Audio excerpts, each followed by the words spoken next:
भगवद गीता का तीसरा अध्याय, इसका नाम है कर्मयोग। इस अध्याय में भगवान हमें समझाते हैं कि कर्म करना अनिवार्य है, लेकिन बिना किसी स्वार्थ और फल के इच्छा के।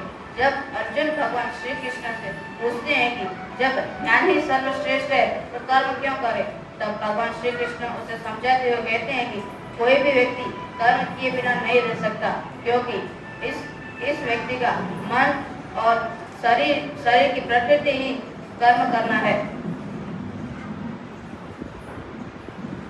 पांचवा अध्याय है कर्म संन्यास योग। यह अध्याय कर्म और संन्यास को जोड़ता है। भगवान श्री कृष्ण कहते हैं कि जो व्यक्ति कर्म के फल का त्याग करता है वह सच्चा संन्यासी है। और भगवान श्री कृष्ण कहते हैं कि जो व्यक्ति हर एक अंश में ईश्वर का स्मरण करता है उसे शांति प्राप्त होती है। वैसा मनुष्य कमल के पत्ते के समान होता है। जैसे कमल का पत्ता पानी में रहने के बावजूद